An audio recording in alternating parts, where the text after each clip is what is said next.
사실 보면 이제 우리 아들 키우는 부모님들 중에 특히 엄마들 중에 가장 고민이 많은 것들 중에 하나도 우리 애가 너무 승부욕이 강하다. 이 승부욕이 강해서 뭔가를 하나를 하면 이게 감정을 주체를 못 산다. 저도 막 던지고 이거 막 이렇게 한다. 어떻게 하면 좋을까? 이게 정상적인 걸까요? 라는 질문을 저도 많이 받았고, 제가 받은 이유는 뭐 여러 가지가 있겠지만, 저도 많이 받았고, 뭐 그렇더라고요. 이 승부욕이 어떻게 보면 나쁘다고 할 수는 없는데, 이게 그냥 냅둬야 되는 거라고 생각하기도 좀 그렇거든요. 네. 어떻게 받아들이는 게 좋을까요? 우리 엄마들 입장에서는. 아들들이 승부욕이 강하고 엄마들이 보기에 좀 부담스러울 때가 가끔 있거든요. 너무 강해요. 네. 그 이유는 일단은 두 가지인데요. 하나는 좀 전에 말씀드렸던 테스토스테론이라고 하는 성 호르몬 때문에 그렇고요. 그게 남성 호르몬인 거죠? 그렇죠. 남성 호르몬이 아이라고 할지라도 계속 분비가 돼요. 물론 이제 사춘기가 되면 아주 극적으로 증가하게 되죠. 그럴 때 되면 이제 엄마들 입장에서 보면 아들이 무서워지기 시작하신다고 많이들 말씀을 하세요. 목소리 굵어지고 이제 이런 게 다 네. 요거 때문인 거죠? 그렇죠. 이제 2차 성징을 이끌기도 하지만 테스토스테론이 가지고 있는 다른 별칭을 말씀드리면 활동성 호르몬, 공격성 호르몬이에요. 공격성 호르몬? 네. 그러니까 테스토스테론이 많이 분비되면서 네. 이게 감정을 발생시키는 편도체라고 하는 기관이 있는데 네. 그 부분을 강하게 자극해요. 그러면 훨씬 더 강렬한 감정을 느끼고 그리고 감정의 강도도 굉장히 오래 가요. 그런데 이제 아들들 같은 경우에는 테스토스테론이 분비가 되다 보니까 네. 활동을 많이 하고 그리고 무엇이든지 간에 공격적인 것처럼 보이고 그리고 지기 싫어하고 그렇죠. 승부욕. 네. 거기다가 이제 더해서 도파민이 남성이 여성보다 훨씬 더 많이 분비가 돼요. 도파민도 호르몬인가요? 도파민은 신경 전달 물질인데요. 기분하고 관련이 있어요. 우리의 기분하고? 네. 기분을 띄우는 역할을 하죠. 약간 흥분시켜주는 약간 그렇죠. 그런. 테스토스테론하고 도파민하고 만나면 제곱인데 완전? 그냥 굉장히 텐션이 올라가고 그렇구나. 승부도 되게 강해지죠. 그럼 아들의 승부욕 어떻게 보면 자연스러운 거네요? 생각적으로. 자연스럽죠. 대부분의 남자아이들이 가지고 있는 특성들이 바로 이 두 가지 때문에 그렇게 보일 수 있습니다. 그러면 이거를 뭐 굳이 통제를 해야 되나라는 생각도 갑자기 드네요. 근데 통제를 해야 되겠다라고 아마 어머니들이 느끼시는 이유는 학습에 지장을 줄까봐 그렇죠. 그다음에 이제 엄마가 통제하기가 힘들다 이런 이유 때문이실 거예요. 그렇다고 아예 방법이 없는 거는 아니에요. 그러니까 도파민하고 다른 축으로 있는 것이 세로토닌이라고 하는 신경 전달 물질이 있어요. 약간 반대 개념인가 보네요. 우리 기분을 좌우하는 신경 전달 물질이 세 가지가 있거든요. 네. 도파민, 그다음에 세로토닌, 노에프네프린이라고 하는 세 가지가 있는데 네. 이 세 가지 균형이 잘 맞아야 사람이 기분이 안정돼요. 그런데 세로토닌 같은 경우에는 기분을 잘 균형을 맞고 안정하게 만드는데 얘는 테스토스테론하고는 반비례 관계예요. 어쩔 수 없네 남자애들은. 그러니까 테스토스테론이 막 뿜뿜뿜뿜뿜 올라가면 네. 반대로 세로토닌 수준은 내려가는 거죠. 그러니까 막 안정이 안 되고 집중이 안 되고 가만 앉아 있기가 힘든 상태가 되는 거죠. 어쩔 수 없네요 남자애들은. 아니요, 근데 어쩔 수 없지는 않아요. 그래요? 방법은 있습니다. 근데 그 방법이 바로 뭐냐? 운동이에요. 역시. 네. 운동이라고 하면 뭐 운동이 무슨 기능이 있어요? 다들 운동은 하잖아요. 그리고 우리 아들도 운동 많이 해요라고 하시는데 신기하게도 운동을 많이 하면 테스토스테론의 수치가 떨어져요. 근데 이게 활동을 하면 이게 나오는 게 아니라 떨어진다고요? 네. 땀하고 같이 배출되는 것처럼 테스토스테론 수준이 떨어지면서 세로토닌 수준은 안정이 됩니다.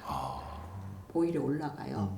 그래서 아들들한테는 어쩌면 딸들보다 더 필요한 게 운동일 수 있습니다. 그러면 승부욕을 마냥 뭐 이렇게 죽이는 것도 별로 안 좋은 거고, 그렇죠. 마냥 키워주는 그냥 냅두는 것도 안 좋은 거고, 적당한 운동으로 풀어가면서 어떻게 보면 균형을 이루게끔 해야 되는. 좋은 말씀이신데요. 정말 좋은 아들이셨을 것 같네요. 이렇게 잘 아시는 거 보니까. 그러니까 그 기능을 잘 활용하면 어머니들 입장에서는 네. 아들들이 그 승부욕을 이용을 해서 네. 학습에도 영향을 줄 수 있고요. 아, 그렇죠. 그다음에 이제 자기의 생활 관리하고 관련해서도 영향을 줄 수 있다고 보여지는데요.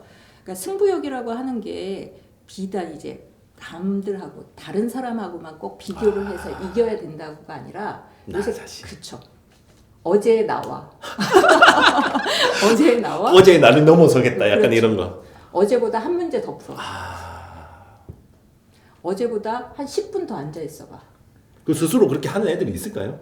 그걸 잘 활용하시는 분들이 계시더라고요. 아, 그리고 대신에 중요한 건 바로 뭐냐면 강화를 할 수 있는 보상이 중요하겠죠.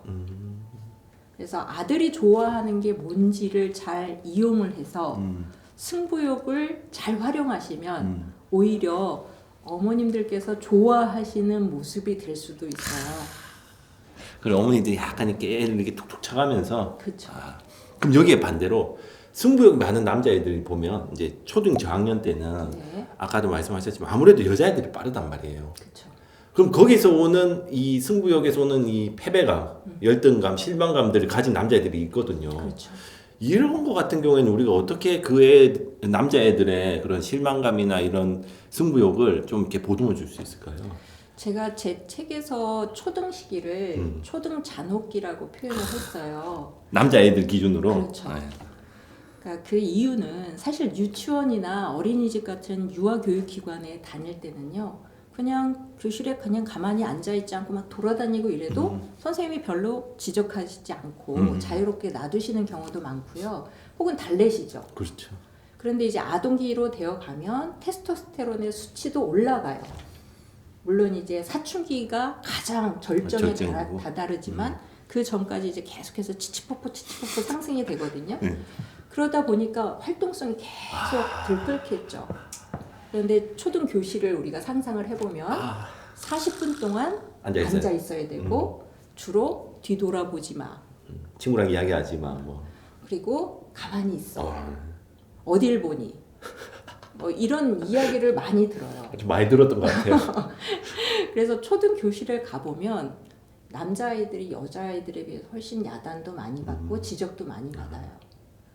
그런데 참 우리가 슬픈 거는 우리 아들을 키우시는 우리 어머님들께 제가 꼭 이런 이야기를 꼭 하는데요. 아이들이 남자아이들이 표현을 안 한다라고 해서 무딘 게 아니고요. 혹은 감정이 없는 게 아니고 못 느끼는 게 아니고 똑같이 느끼는데 엄마나 여성들처럼 혹은 또래의 다른 여자아이들처럼 표현을 바로바로 하거나 잘 하지 못하는 것 뿐이에요. 그렇죠. 네, 실제로 산드라 윌튼슨이라고 하는 교수가 네. 캐나다에 있는 맥메스터 대학교에 있는 교수님인데요. 남자아이들하고 여자아이들을 데려다 놓고 감정이 발생되는 것, 활성화되는 것을 뇌를 촬영을 한 적이 있어요. 근데 같은 상황에 대해서 여자아이들하고 거의 동일한 감정을 느껴요. 아, 감정을 똑같이 느끼네요. 네. 그런데 대신 그것을 표현을 할 수 있느냐 없느냐의 차이죠. 그러니까 그 말을 제가 말씀드린 이유는 그 실험을 말씀드리는 이유는 초등학교 교실 안에서 남자아이들이 야단을 많이 맞는다라는 말은 감정은 똑같이 속상하고 수치심도 느끼고 부끄럽고 비교 당하면서 느끼는 여러 가지 다양한 감정들은 똑같이 느낀다는 거예요. 대신 이거를 표현을 안 할 뿐이죠. 못 할 수도 있거나 아니면 시간이 오래 걸릴 수도 있는 거죠. 상대적으로 이제 여자애들에 비해서 이 말하는 거나 청각적인 게 약하다 보니까. 그렇죠. 그러면 우리 특히 엄마들은 그렇게 이제 승부욕에서 어떻게 보면 지고 들어온 애들일 수 있잖아요. 교실에서 이렇게 야 어딜 봐 선생님한테 이런 거 듣다가 그럼 그런 애들은 그냥 너 선생님한테 또 혼났다며 이게 아니라 그냥 잘 보듬어 주는 게 그냥. 그렇죠. 그래서 제가 이제 피그말리온 부모가 되자라고 말씀을 드렸어요.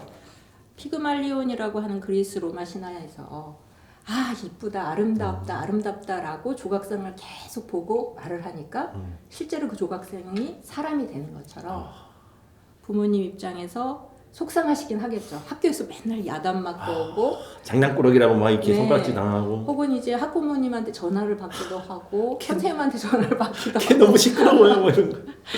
실제로 제가 상담을 했던 어떤 어머니께서는 전화벨 소리가 너무 두려우시다고 그러세요. 설마 또 이런 거? 항상 전화가 자주 오니까 또 전화가 올까봐 두렵다라고 표현을 하셨는데 이제 그렇지만 그런 어머니의 모습도 이해도 가지만 교실 안에서 아이들이 느끼는 그 감정을 생각을 하시고 집에 아이가 오면 그 초등 잔업기를 생각을 해주시고 부모님은 위로를 해주셨으면 좋겠어요. 수고했다. 너무 힘들었다. 고생했다. 네.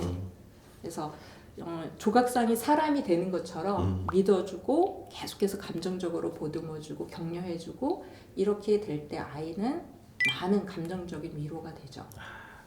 그래서 부모님들께서 감정 통역사가 좀 돼주셨으면 좋겠다 라고 하는 것을 좀 책에다가 장황하게 길게 적었습니다.